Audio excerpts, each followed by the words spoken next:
Bro, 10 years, this guy, without a shadow of a doubt, at this point in time, should be Undertaker status.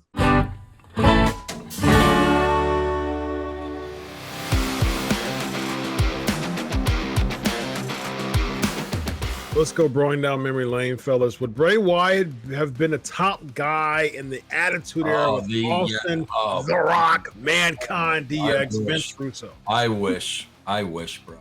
There is no way. You know, bro, I wrote a column about Bray Wyatt today for Jericho's site. So I did a little research on Bray Wyatt. Bro, I could not believe he debuted on WWE TV 10 years ago. That's wild. I could not believe it. Bro, 10 years, this guy, without a shadow of a doubt, at this point in time, should be Undertaker status. SummerSlam, but beating Kane, I believe, was his debut match. Bro, without a shadow of a doubt, he should be Undertaker status right now. Yeah.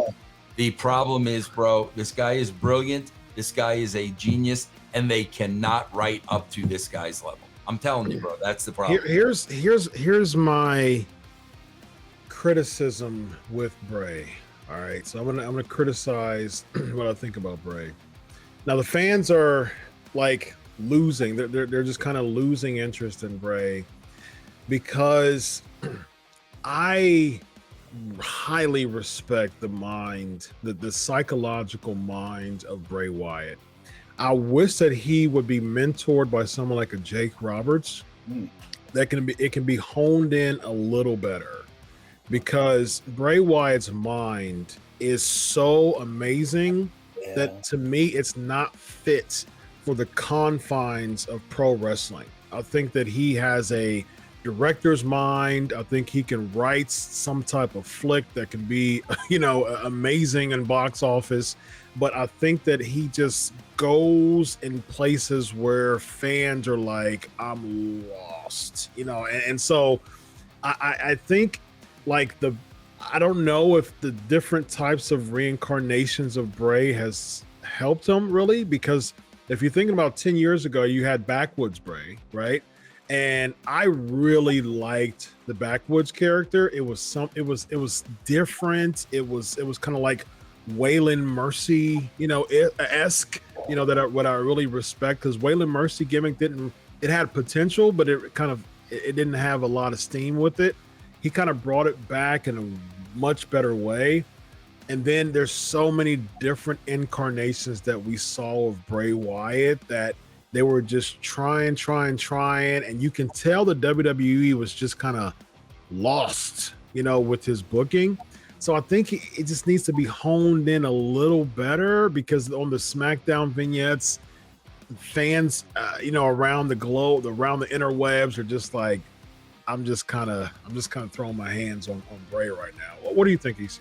I mean, it's so interesting. How I talk so highly of myself, but I would say Bray is one of, like you said, genius and great mind. And it's an interesting theory you have based on it not being honed into that world of wrestling in a way, and how there's some sort of like filter that perhaps could make it parlay to, the mainstream pop culture of WWE and the world of professional wrestling.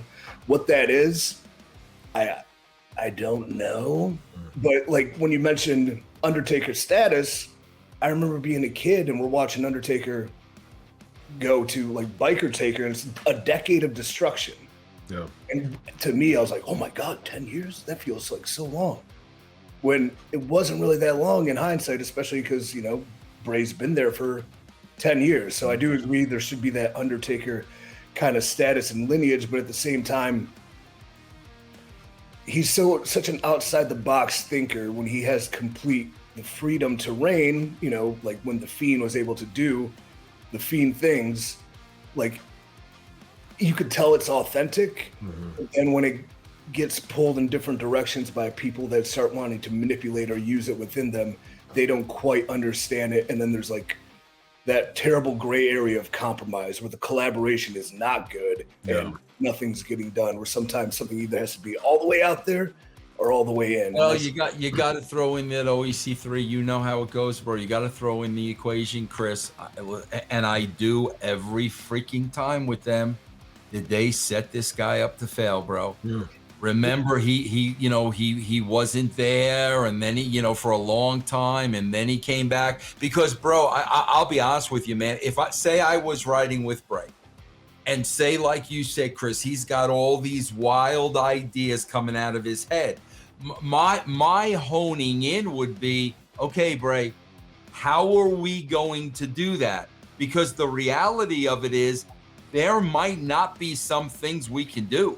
True. Like we may not be able to produce what's in your mind. So you're going to have to tell me, how are we going to do that? And bro, it could have been like, they promised him he could have his own writer and Uncle Howdy and whatever he wanted to do, bro. But they also could have been setting him up for failure, man, by not saying, bro, we really, because I got to be honest with you, Chris, the first time I saw the Uncle Howdy character, my first knee-jerk reaction was, bro, everything winds up in the ring.